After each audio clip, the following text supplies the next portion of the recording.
there's something that makes us feel more like a man. And sometimes when that's taken away from us in one way, shape or form, we feel less than a man. That's why vulnerability is so hard for men. Socially, it's been told that we shouldn't show vulnerability because that makes us less manly.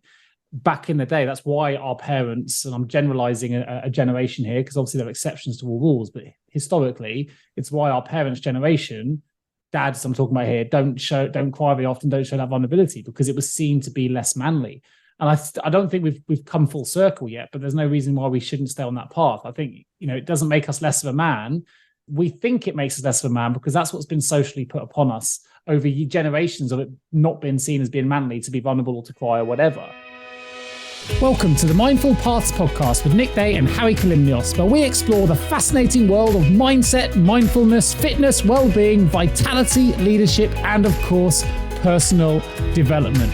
Our goal is to provide you with insights to help you live a more fulfilling, happier, and healthier life. So if you're striving to be a better parent, friend, leader, colleague, or boss, or if you simply want to be more mindful and aware of the world around you, then this Mindful Paths podcast is going to be for you.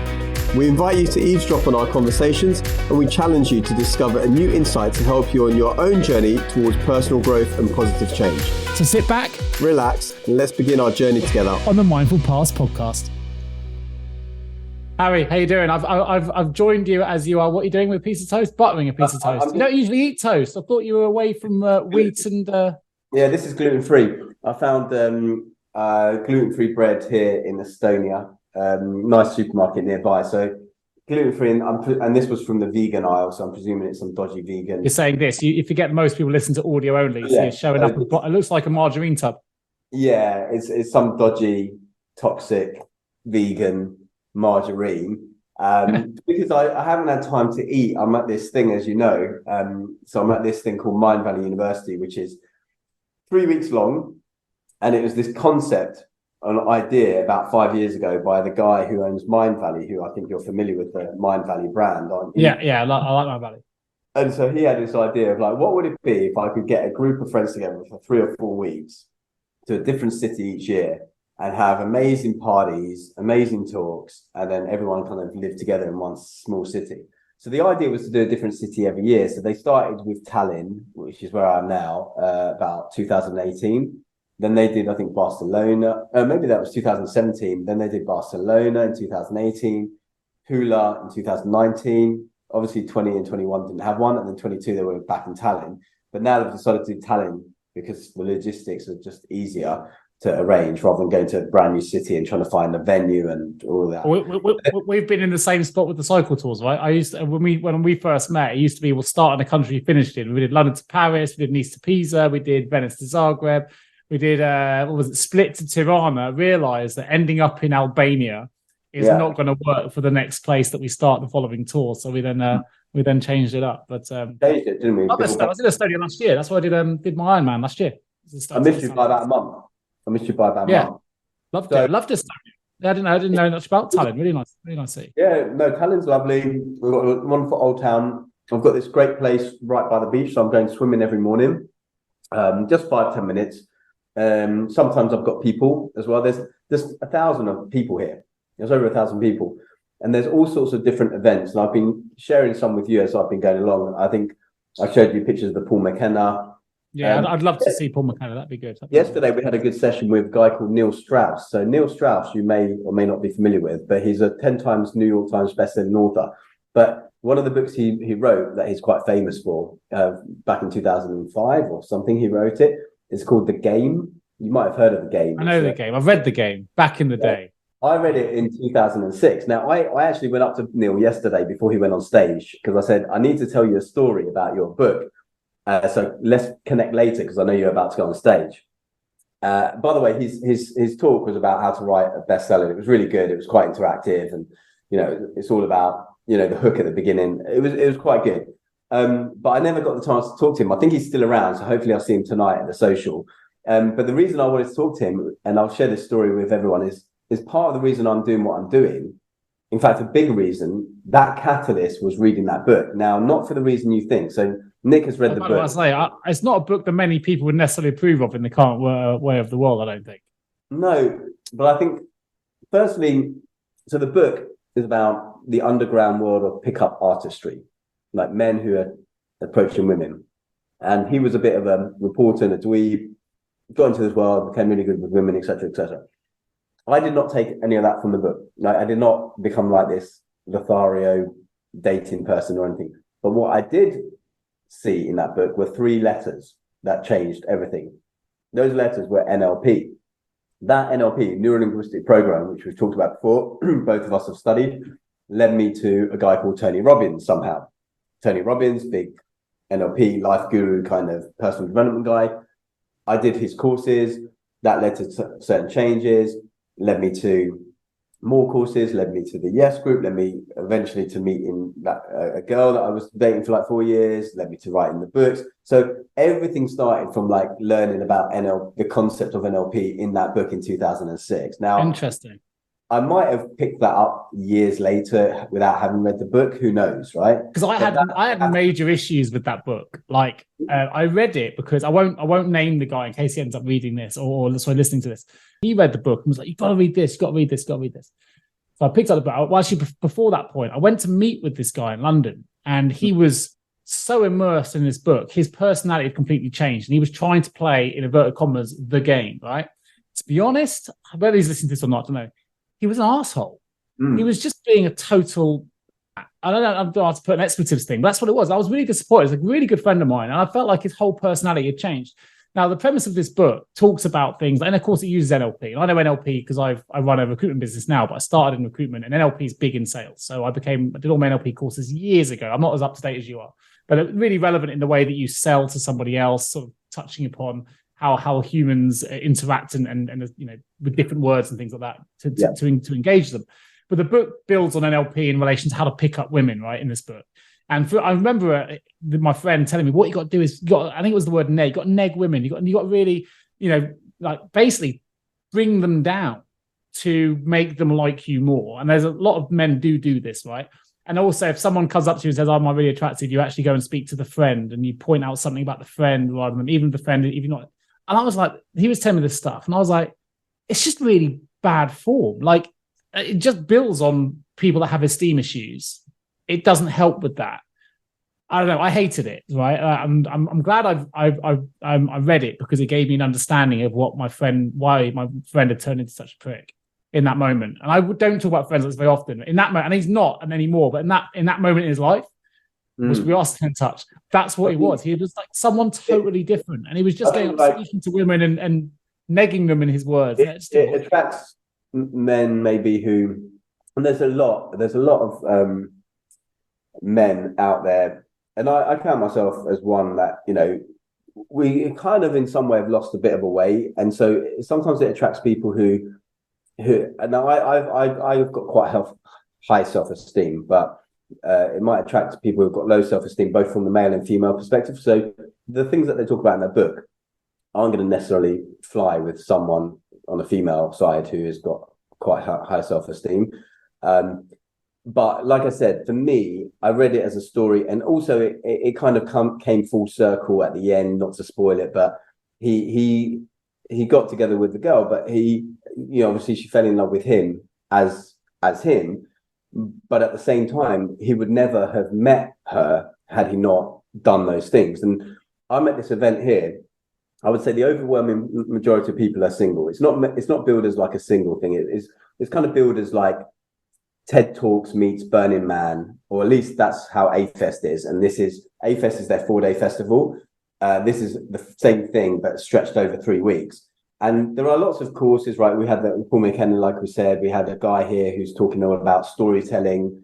There's also a lot of speakers who are tribe members, like myself, for example, who have got something to share. And actually, most of the speakers are that, because people aren't coming for the big name speakers. There are a few big name speakers, but people aren't coming for that. They're mainly coming for the connection.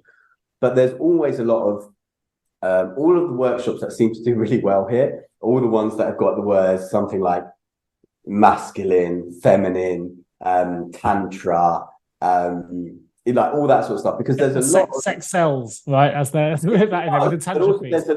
There's a big need for it because not sex. Like, for example, this morning I had to get up early and I went to this 8:30 session. I thought, no one's going to turn up to the 8:30 one because it's really early.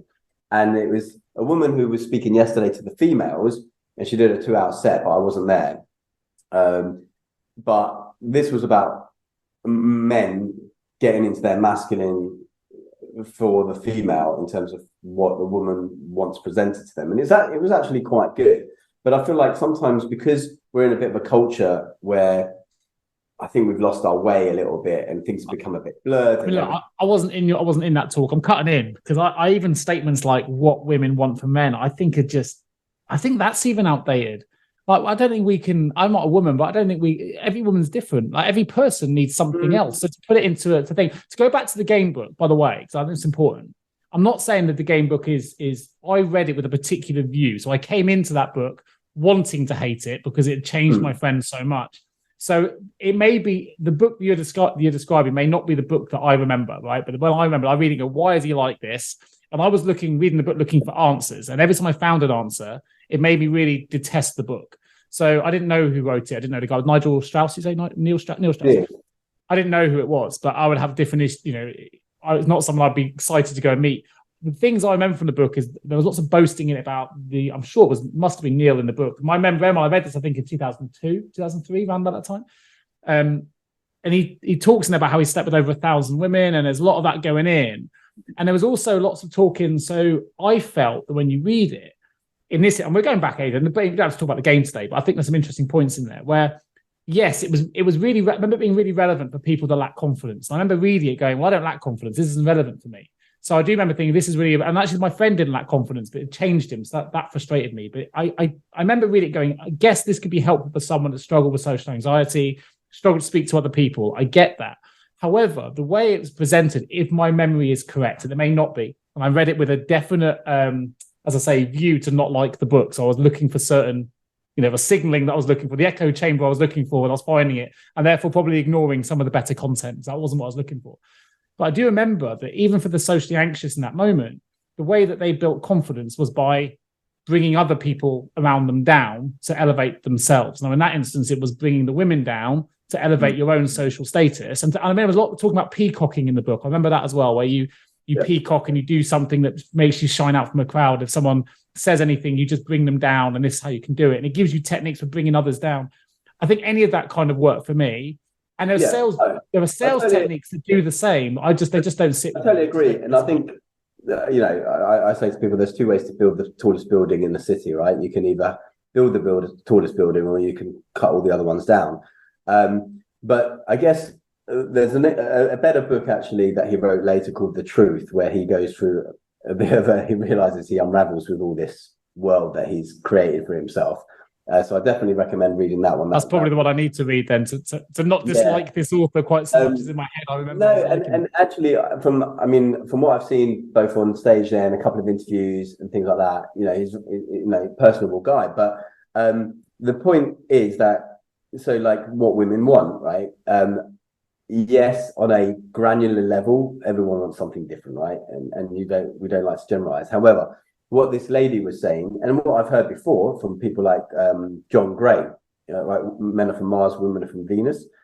Ultimately, and this is why you probably don't register it, because you're naturally quite confident and you have no issues with things, is that they ultimately want to feel safe, presence of that man, right? They want to feel that man, is confident, safe, and can keep them secure. Now, people listening may argue with me on this, right? This is not me necessarily saying this. This is what I'm hearing from multiple different relationship experts.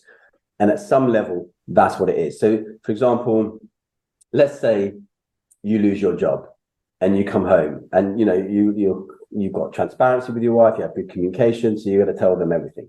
And you turn around and say, look, honey, I've lost my job. Got no idea what we're going to do now, right? Don't know how we're going to pay the next bills. That safety net has been taken from them. So that's probably not a good way of approaching it. Whereas if you said something like, I've lost my job, don't worry, I've got a plan to get us out of this, I've got all this experience, I've got contacts, I'm going to be on it tomorrow, we're going to sort our way through it. Then you've told them exactly the truth, you've told them they're fully transparent, but yet you have a plan, or you have a system, they have confidence in you. And because you always approach women with confidence, that happens, right? A lot of men You know, they don't even in their I don't structure. disagree with anything. Maybe this is a good conversation. Maybe we don't know what we're going to talk about today. We're going to talk about your Mind Valley conference, and I want to hear more part of the Mind Valley conference, and a big part of it is this. The element for me there is I don't disagree with anything you've just mentioned. Right? We want to feel secure. I just don't know why that needs to be gender specific. If my wife lost her job, I'd want her to come back and go, you know, what we're going to do as a team, how are we going to manage that? And for me, if I lose my job, yeah, of course you want to communicate what's happened and you want to have a proactive approach. The other partner never wants, male or female, to come home and wallow and go, I've lost my job. I'm going to sit on the sofa and feel depressed for the next 6 months and not be proactive about getting myself or us in this moment. I do think it's different. I do think it's different between genders or between sexes, I would say, because, and again, bringing it back to Mind Valley, I remember a conversation I had at Mind Valley in 2019, and it was quite interesting because another friend of mine who's not here this year, but she had done a lot of inner work on communication. I think she was working a lot on this thing called authentic communication. And a lot of people don't say what they want. Actually, I want to get into that conversation maybe a little bit later, but she was talking about an article that she was reading or had read, and I think it was, what 3 words does a man want to hear from a woman, and what 3 words does a woman want to hear from a man? And I think I guessed the one of them right, and then the other one I think I offered a better answer. I don't remember what the official answers were, but these were the answers I had. I don't know whether you'd agree with that or not, but the people around the table tended to agree with me. But the words that a woman wants to hear from a man, now this is obviously not necessarily the words, but it's the concept, or it's the, you know, the framework, or not framework, but the essence, let's say. And I said, I got this. And then the words that a man wants to hear from a woman is, I'm with you. And what if I elaborate, the I got this is, you know, don't worry, right? I've got it sorted, right? You know, we've missed our plane, we've done this, right? I got this, right? I'm not here to say, oh no, women can't sort that out, blah, blah, blah. But that's that sense of security and safety that John Gray is talking about, where ultimately the woman wants to feel safe, secure, or whatever. The I'm with you is, I think as a man, we want to feel, or at least I want to feel, that, you know, when I do take on this challenge and when I do, you know, risk things to do things, that they're by my side, right? They're there supporting me, they're a team with me and everything else, and that they're not going to go and they're not going to leave. And so I think for me, that may have been true 20 years ago. I don't think that's where we are anymore. I think we've moved on. I genuinely do. For me, that sounds like one option is a subservience in there, which I don't think exists in the same way. I'm not saying there aren't some women that follow that path, but it still sounds to me like that was written by, if that was written in a book, I would assume that was written by a man. That'd be my initial reaction to it. I know it was a group situation. If that was written down on paper, that's how I would see it. It's like, I've got this, which is the man wanting to take control, and with, you know, what I'll come with the second one was, but the other one is we're doing it together. I'm with you. It's still, you know, still do what the man wants and I'll support you. I just don't think that's where we are anymore. It's not certainly not how I communicate with Lucy. What I will say, so I'll let you come back, but I'm probably speaking about some emotional memory in my own situation, right? So me and Lucy, that's my wife now, married for 15 years, together for 20. My previous partner, whether she listens to this or not, I don't know. Maybe she will. I haven't spoken to her for a long time. But the one thing I didn't have in that relationship was security, right? She played every mind game there was under the sun, and I've never been unhappy. And actually what it made me was, going back to the game, actually, she reversed the situation, because she would do the negging on me and make me feel, you know, really, really small. And she was critical about my posture. She'd be, you're not doing that or that. And you end up constantly trying to impress or to make the grade. You forget, you lose all sense of who you are. And that's what happened to me in that previous relationship. And I don't think it made any difference. For me, it's not gender specific. I needed more security from her. I didn't have it. So I was yearning for that security, didn't get it because of the mind games. You were playing the feminine role in that relationship, and she was probably playing the more masculine role in that relationship. Well, it's only you labeling it. Why is one masculine and one feminine? Because that tends to be through all these things I'm hearing, right? Yeah, I don't think they need to be labeled. I'm not the expert on this stuff, but no, they don't need to be labeled any gender. It's just mind play. People can play mind games one way or the other. I think that from what I've heard, right, there are masculine traits, there are feminine traits, right? And in the relationship sphere, from relationship experts that I've heard, right? Now that could be, you know, 2 women together, 2 men together, like roles reversed, where the woman is more masculine and the the male might be more feminine. There could be both masculine energies coming from both like male and female partners. But I think in order for there to be, I guess, a polarity or the right synergy between the partners, I think there needs to be an integration of those two. Let me ask you a question, because I think this might challenge your thinking a little bit. Or either way, if it does or doesn't, I'd be interested in your response, right? Yeah. So just bring it back on the "I got this" statement, yeah, which is the woman wants to feel secure, right? Yeah. But one thing I think is really, really, really important is that we show men should not be fearful of showing vulnerability, right? Which arguably is in contradiction to security sometimes, and certainly in contradiction of saying I've got this. So I lose my job, right? And using the example you gave, and actually I'm feeling incredibly vulnerable in that moment. Now, I may not be ready yet to say I've got this. I might need that moment to be vulnerable. I might need to come home and, you know what, and just cry and just show that I'm a mess and I actually need you to help me. I think it can be, we want to be, in my opinion, is men need to be more comfortable showing vulnerability and shouldn't be afraid to come back. And if that's how they feel, they should be able to come back and say, I feel vulnerable and cry and all those things, rather than say, I got this, for the sake of, in your example, making that woman in that example feel secure. I know in my personal relationship, Lucy would much rather I showed honesty in how I was feeling than showed her that I got it when I genuinely don't, just to try and give her what I think she needs, because that's actually not authentic. What's authentic is me coming back crying, going, I'm in a real mess. I actually need your support. And I want her to say, we've got this, we can get through for sure, because I'm not ready to say I got it yet. And together we'll find a way through. I do think years gone by, my dad's generation for sure, there's no way my dad would have come back and cried in front of my mum. No chance, different generation. Okay. But I think in the current generation we are now, and if my dad was on the stage as Mullen Valley, there's no way he'd be talking necessarily in a way that I would talk about it. But I think I cry in front of my wife all the time if I need to, and I don't feel like I have to say I've got it if I haven't. Sometimes I need her to say to me, you know what, and we'll find a way through. Like life's tough. Yeah, and I think that we got this. I think to kind of counter that a little bit, like for example, today, the woman, it was all men in the audience except for there was a couple of women in the room, and so she asked for someone to come up on stage who had been having, issues with relationships, right? For one reason or other. They didn't elaborate, they just got up. And then she had some archetypes of men. I can't remember what they were, but it was A, B, C, D, and they stood for different things. I can't remember what. But we were asked to kind of guess, just based on, whatever, his stature, his breathing, his facial expression, all that. And obviously you have to be quite vulnerable in that situation, right? You're showing yourself up and you're putting yourself on display. That vulnerability is there for men, but what she was saying is that actually as men we need to be building each other up. So actually we did an exercise where we then built him up, and she had a very specific little formula for that, and actually that used another man who was maybe a little bit more confident in their masculinity or confident in their stature or confident whatever.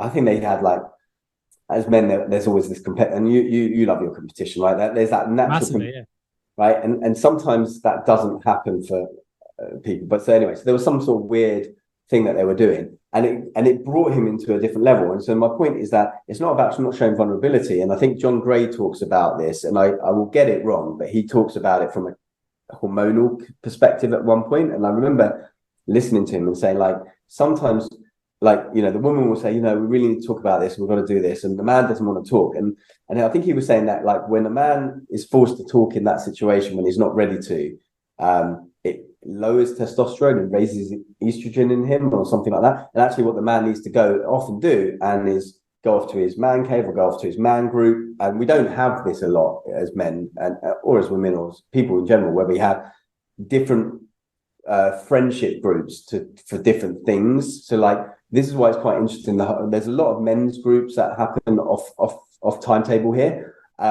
because we need that support, and then you build yourself back up, and then you can deal with the thing that you need to do. So you can still show that vulnerability, whether that's showing it in the first instance to your wife, or that first instance to maybe your friend group.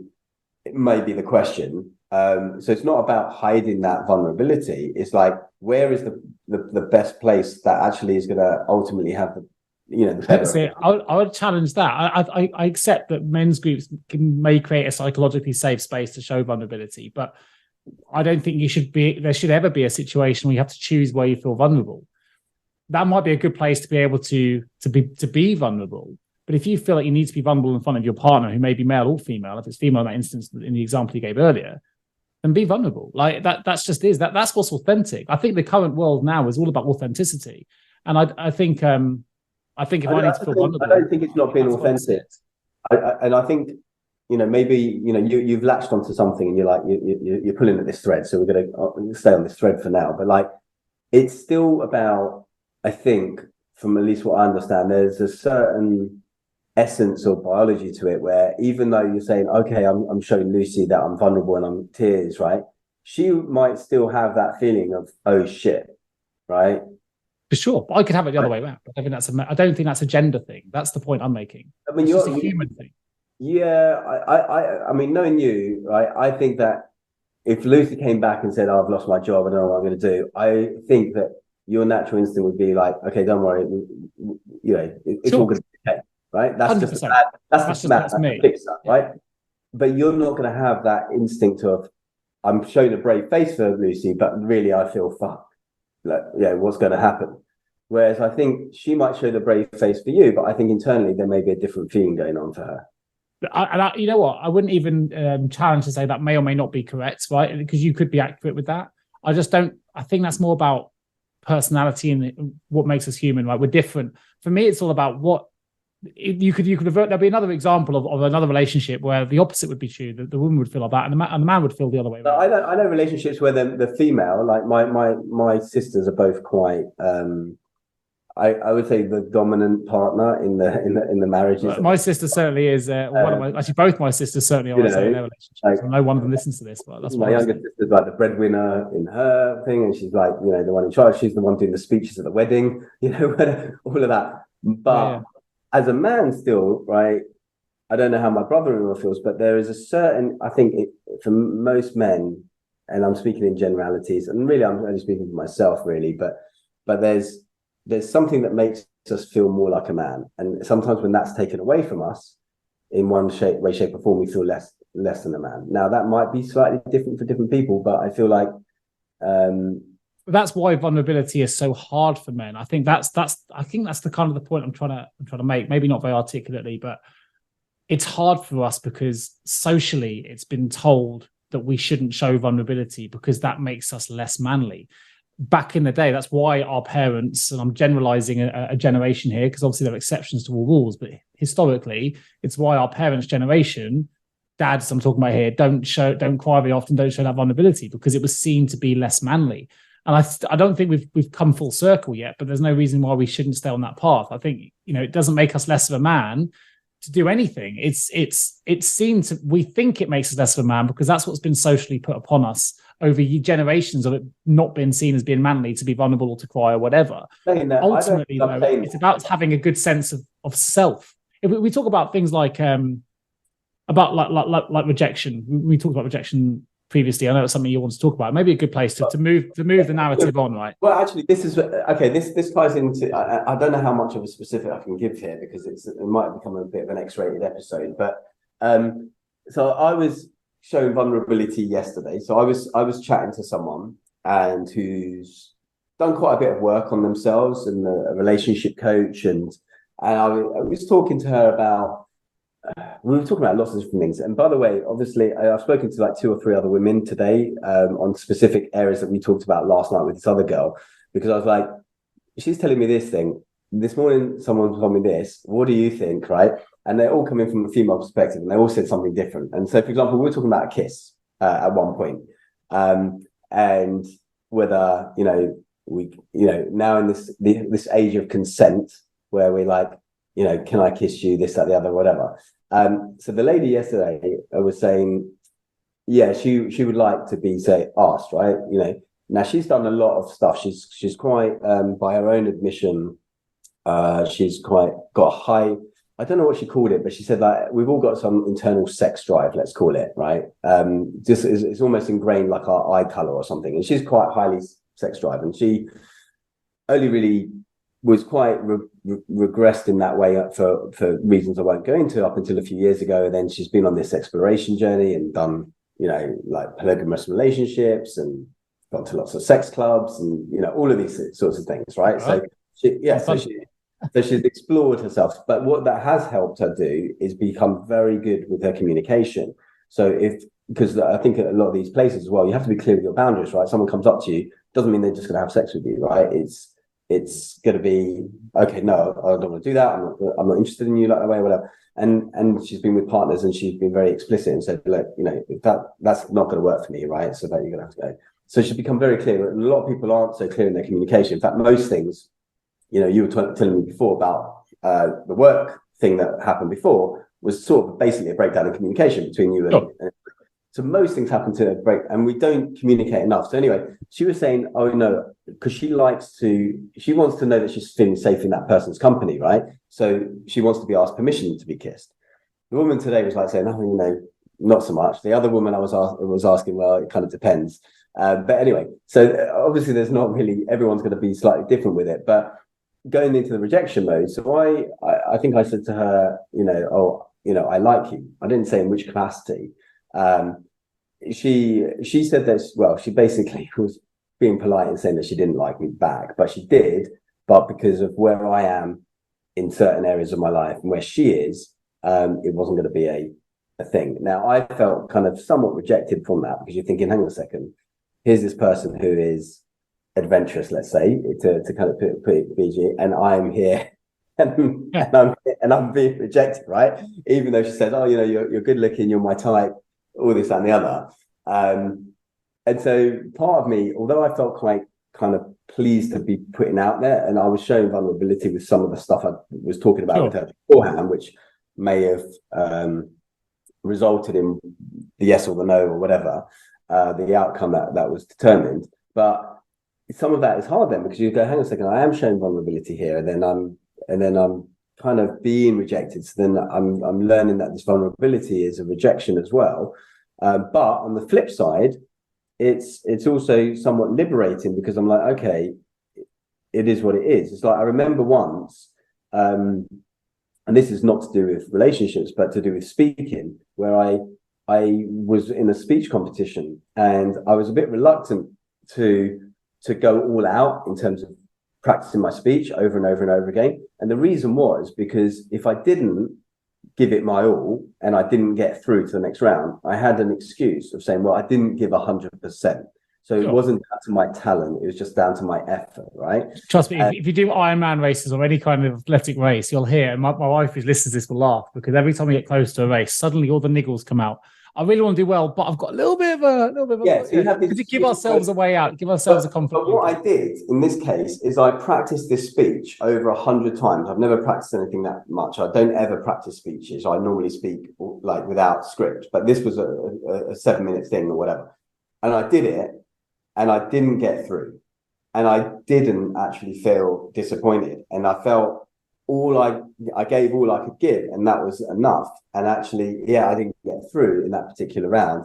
I managed to circumvent it later and get through. But in that particular moment, I was actually happy. I was like, hang on a second, even if I put myself out there and I put 100% effort and I don't get the result, then that's fine. And so some of me was feeling a bit like that yesterday, where I was like, you know what? Say you only get you get the acceptance 1 out of 20, right? Yes, you're going to have to go through those 19 rejections, right? You work in effectively sales, right? In a way, because you're selling people. Well, listen, I deal with a lot of rejection. I work in recruitment. I run a recruitment business where people get or don't get jobs every single day.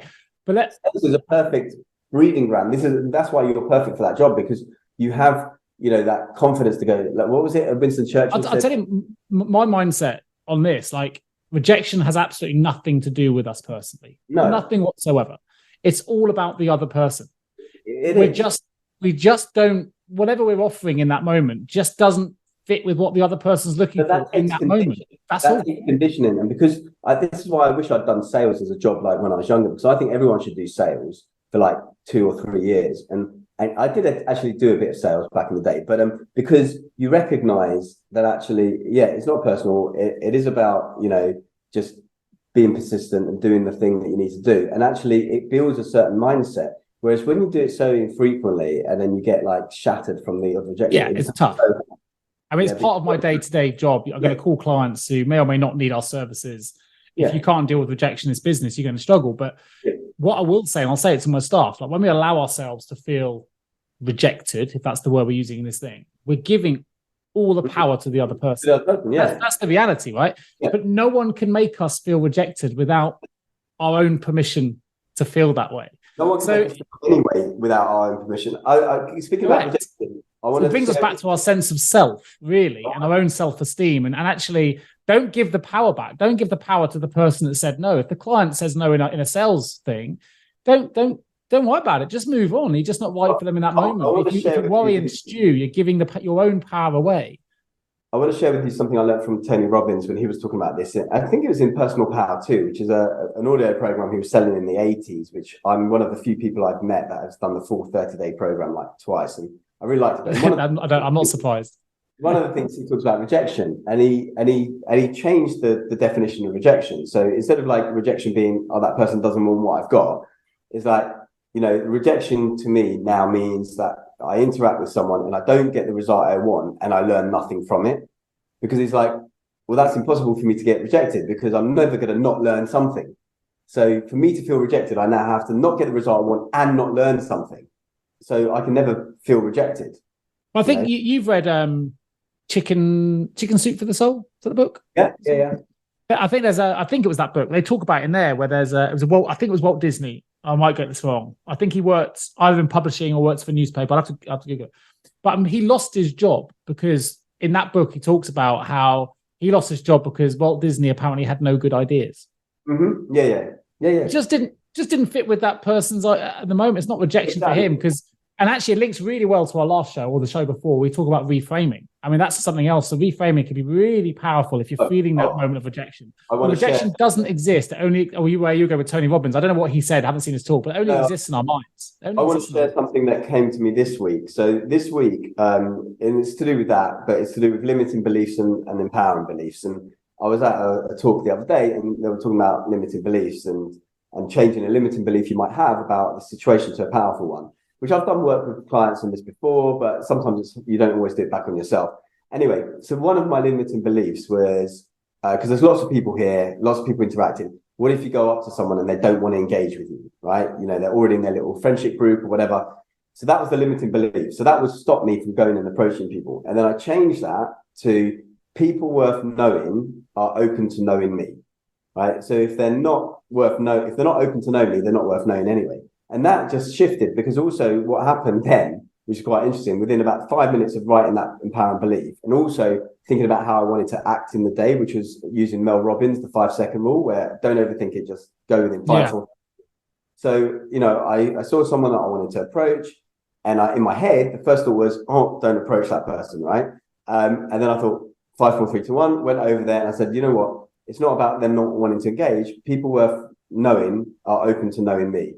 And ended up having a great conversation with them, chat to them for a long time. Now we're connected, we're friends, we hang out. And I think, had I not done that, and that's happened multiple times in my life, right? It's that 20 seconds of bravery we were talking about with the zoo. Yeah. About a zoo. Whenever I've done that, it's always worked out. Well, not always, but it's more often than not worked out. So I don't know why sometimes I hold back. You just do. It's that primordial thing of feeling rejected and being ousted from your tribe or something like that. I think it's something to do with that. There is a primal thing to it, without a doubt. But I think we link back to thoughts control our feelings and everything else. We change what we think, change how we feel. Like just because we feel rejected doesn't mean it's true.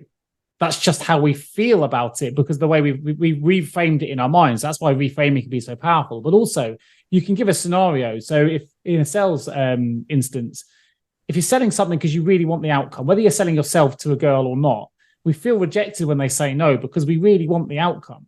Yeah. If I tried to chat up someone I didn't fancy and they said no, I wouldn't really feel that rejected because I'm not really that bothered by the outcome. But actually the same outcome is true in both scenarios. One feels rejected, one doesn't, which tells us it's what we're thinking, doesn't actually make it true. I think because it only exists in our minds, when we're dealing with a sales situation, we have to, in the work that I do, because you have to make multiple calls to multiple clients or candidates who would consistently say no, you just got to go, next. What's next up? Right, done, move on. I mean, So I'll let you jump in, but this is really important from a sales perspective. The reason we have to say next is because you only get the outcome after you've tried. The easier situation, if we link it right back to the game where we started the conversation, right? And for all my issues with the book, what it does say, if you don't try, if you don't go to any girl or say anything, then you're never going to find a relationship. So rejection is part of that situation. It's part of the learning. You talked about first attempt in learning, which you talked about in another podcast. Yeah. Rejection is all about that learning curve, reframing it, got to try, next one up. I was in that case last Friday as I started doing like salsa and bachata, and I've never done that before. And I was learning the moves with someone, and I got confident enough with one girl who was luckily a previous dancer, and she taught me a few things. But then it was like, now you've got to go and ask different people to dance and everything. So there was that feeling there. But what I wanted to say with the sales, when you were talking about it, is I remember hearing someone like Brian Tracy, great audience. Yeah, he was like saying, let's say your widget or your thing costs £1,000, right? And you got to go to 100 people before you actually find someone that will buy that. That first person, that says no, you want to thank them because they've just given you like £10. Like every person you've gone to that is saying no is effectively giving you £10 because it's going to cost £1,000 to the 100th person or whatever that goes to it. So that's what I'm saying. It's interesting when you're in it day in, day out for your job because you become almost like conditioned to it. When you're not in that as a role, which is why I think sales is such a good job for lots of people to try out, is it's so applicable to basically every other aspect of your life, right? Because you're going I totally agree. Yeah. Communicate. Well, it links back to communication as well, not taking everything to heart, knowing that having a true sense of whether you believe, I believe I'm the best at what I do, 100%. And I fully believe that, right? I know I can learn, but in the world of recruitment, I think I'm pretty good at it. So if someone says no, that's fine. Interesting though, you talk about NLP, and I want to link it back to I don't mean to keep linking things back to the game. They just seem to naturally be going that way. But from a sales perspective, so we'll do talks and say, if I'm trying to sell you a lock, you need a lock for your house, right? Your front door lock is gone. And I'm trying to sell a lock, right? And what is it I'm actually trying to, I say this to my staff, what is I'm actually trying to sell to you? I'm not actually trying to sell you a lock. No. What I need to tell you is, why do you need that lock? So it's not about selling the device and the lock and the key. It's about selling, if you don't have your house secure and you don't feel secure when you go to bed, and how does that manifest and all the things, you're selling the concept of what that lock represents. The emotion. You're selling the emotion. Or the emotion. So linking that even back to whether you're male, female or not, we'd have to go back into the gender conversation. But if you're trying to find a partner, it's easier then to find out what they need first before we jump in with the solution, which is the same for sales. If I call you straight away and go, hey, I'm Nick, I'm and this is all the amazing USPs, unique selling points about me, means nothing to you because I don't know what you need. So me selling to you that I can recruit in America when you've only got a business in Spain is completely worthless to you. Yeah. So it's me understanding what you need first. And it works the same in my perspective in relationship context. So whether you are a female who needs security in what we talked about earlier, then that's something that I want to show that I could deliver because I've understood that's what they're after. But I'd have to ask questions to ascertain that in the first place. It could be that I have a love for adventure. So if that's the case, I'll tell them about my love for adventure. Where do we relate? I actually don't think that's a conscious thing that women are going, oh, I need security. I don't think it's a conscious thing, right?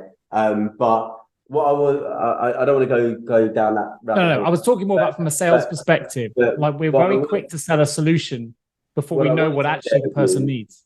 Speaking of books, and let's end it on a different book, which is also happens to be one of my favorite books and one of the books I've been reading every day for the last 12 years.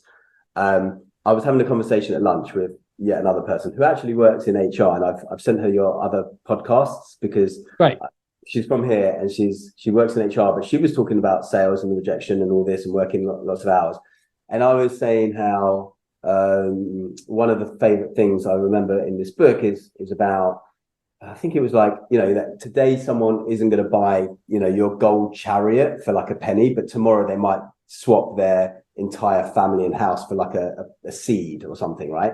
And it's that even though that person isn't going to buy, like you phone clients all the time that for 6 months aren't ready to move job or whatever, but then the 100th time it's going to be ready. And I was talking to her about this book before I'd mentioned the book, and I said, this, and I said, oh, it's called The Greatest Salesman in the World, and she was like, yeah, actually, we're given a new copy of that every year by their boss. I don't know if that's one that you're familiar with, The Greatest Salesman in the World. Yeah, I'm familiar with it. Yeah, yeah. I'm one of the only people I know that has read it properly. I've got it on my bookshelf somewhere.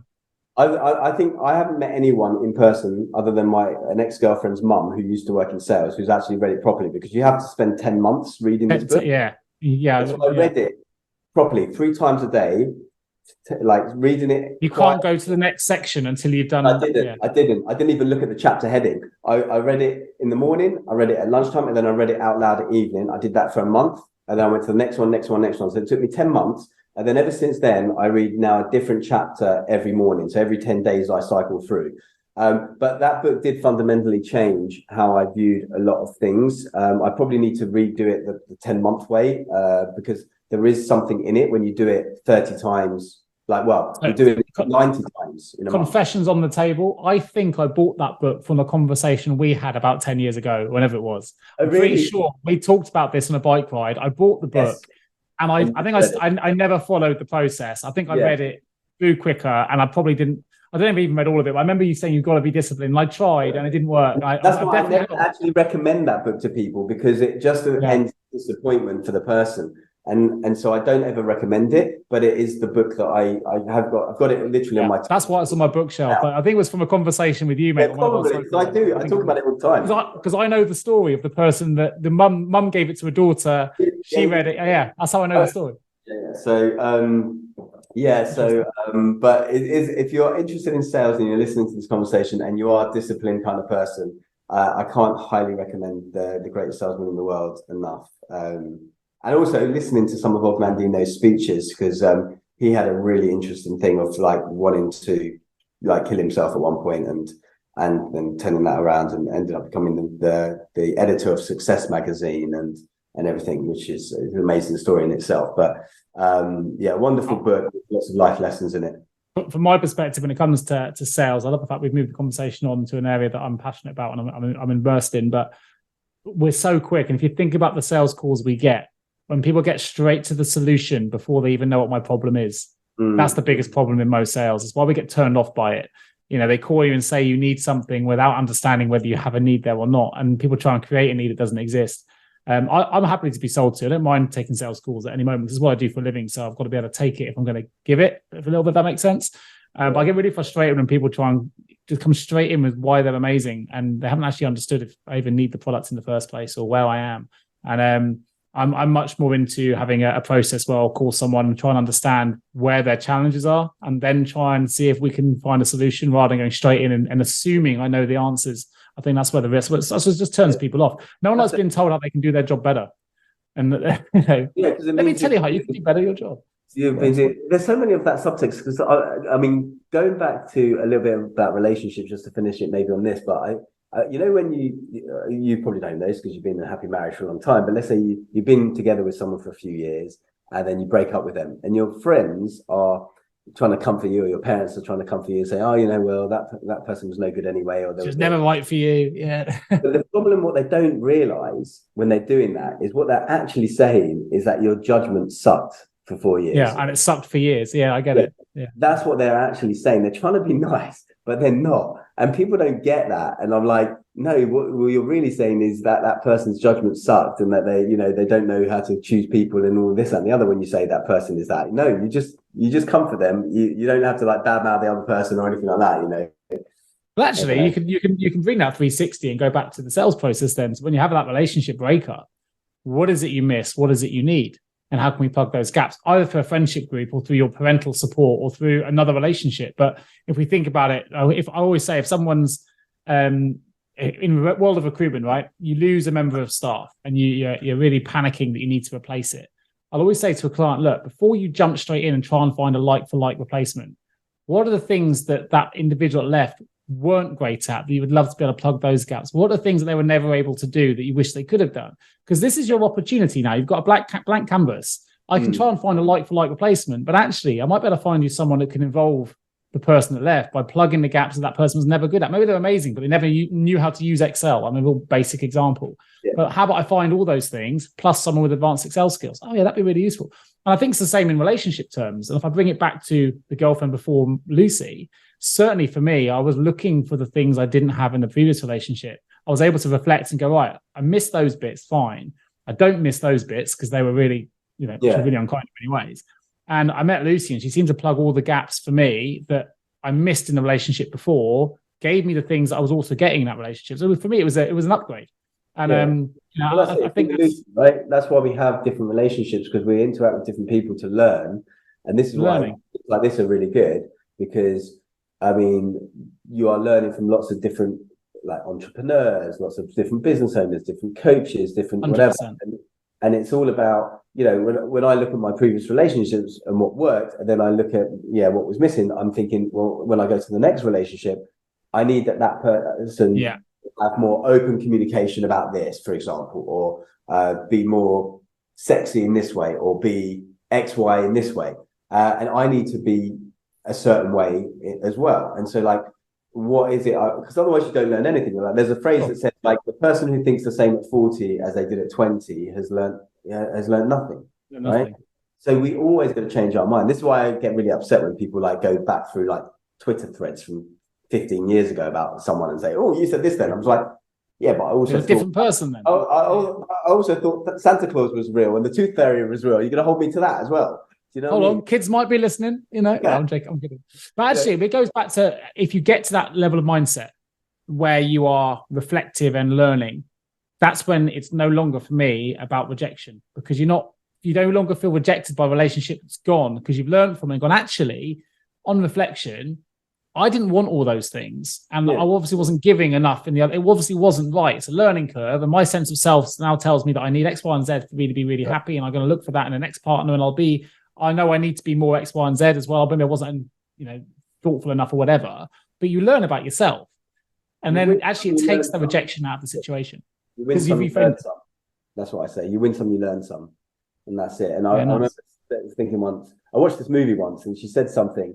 It was what's the movie? So I know it's gonna be a bad movie. I can't remember what the movie was. But I remember I watched it after a breakup years and years ago, and it was about a younger guy, and they were with an older woman, and it just wasn't going to work because of age gap for some reason around. I can't remember why, but I think the phrase was, sometimes you love and you learn, and that's okay.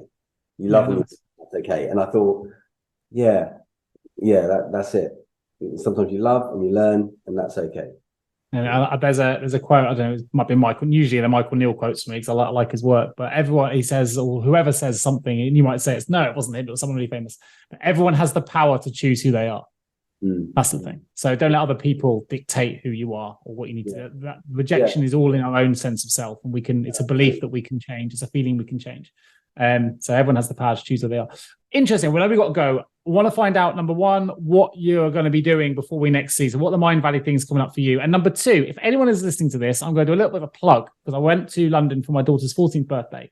We saw 4 shows in 4 nights. We saw Legally Blonde by a local Amjam musical thing, Solsy Playhouse, by the way. Well done. Brilliant Amjam production. I then saw Springsteen live at Hyde Park. Loved it. Big Bruce Springsteen fan. Then went to see Hamilton, the musical. Probably the best live theatre production or show I have ever seen in my life. Then I did a master's and a degree in theatre as well. I've seen a lot of shows. Absolutely brilliant. If you're anywhere near London listening to this, book a ticket, go see it. It's emotional. It's fantastic. It's amazing. And then we saw The Play That Goes Wrong, which was like proper slapstick fun. So that was what I've been doing. Really good time in London. I can't tell you what I'm going to be doing. I know that there's a party tonight, or a social tonight, and a party on Friday night. There's lots of parties. I don't look at the agenda because it's so packed. There's like 3 different rooms with lots of different speakers and ideas going on. So honestly, all I know is it's going to be pretty jam-packed. I do have a friend coming next week who I haven't seen since Mind Valley 2019, so that's going to be quite exciting. Nice. So it's really just going to be more connection. I've been having a few like one-on-one meetings because, like I say, a lot of the content I already know to some degree. So it's more for me about the connection, and they have like a little AI-based app which matches you up with potential people who you might want to network with or whatever. So I've been doing a few meetings, and I had one just before coming. Are you filling your social bucket, your energy bucket for? Definitely, but I'm also trying to step back. So it's nice having my own place. So I just rested the last couple of nights. I've been really socialize a huge amount because you're doing a lot of that during the day, and I'm going to do that this evening. So it's actually nice to come back to this flat and have no one interrupt me on this call and everything, but definitely filling the social bucket. And what I'm trying to do as well is that I'm trying to make more connections that will hopefully then span out throughout the year rather than just this like 3-week period. Yeah, nice. But most people are from different parts of the world, but there are a few London-based people, and I need to make more of an effort with that. I'm very jealous. I wish I was in Tallinn again. I wish I was at your Mind Valley conference. Sounds amazing. Maybe we'll do it next year. It's a bit of a stretch, but it is. It's not like your average business conference. It's not going to be like that conference you went to in the US not that long ago. I shared with you a video, didn't I, earlier in the week? You did. Yeah. Everyone dancing and clapping and jumping around, and looks a bit mad. I am generally jealous, buddy. But listen, have a great time. Enjoy it. On the social piece, if people are listening to this, please do continue to share it with anyone you think might find the conversations of interest. And want to keep the followings growing as much as we can. And remember to review the show if you can. And I guess social media as well. So I'm the Thought Gym. What do they want to follow you on social media, if anything? Well, to be honest, all my social media stuff links to my business stuff. It's probably very dull unless you want to learn more about payroll and HR. It probably means we need to launch our own Mindful Paths Instagram and Twitter and stuff. It's finding the time, but listen, follow me by all means. I think it's just Nick J Day on Instagram and I'm the Nick JGA, I think, at Twitter, which is my business. But I'll put them in the show notes so people can follow if they want us to. But listen, we'll connect in a week. I want to find out more about what you're up to. So interesting conversations today. We didn't, as you can tell, we didn't know where it was going to go, but it's enjoyed it. As ever. Enjoy the rest of your week. All right, Harry. Take care, everyone. Cheers, man. Thanks for tuning in to the Mindful Paths podcast with Nick Day and Harry Kalimnios. We hope you found our discussions insightful and hopefully you've gained some valuable takeaways to support you on your own journey. Please leave us a review on your preferred podcast platform and share an episode that resonates with you with a friend or family member who may also find it valuable. Please also don't forget to subscribe to our podcast to ensure you never miss a future episode. And in the meantime, we'll continue exploring Mindful Path topics to provide you with more insights and more ideas to support you on your personal growth journey. Thank you for your support and look out for the next episode of the Mindful Paths podcast dropping soon.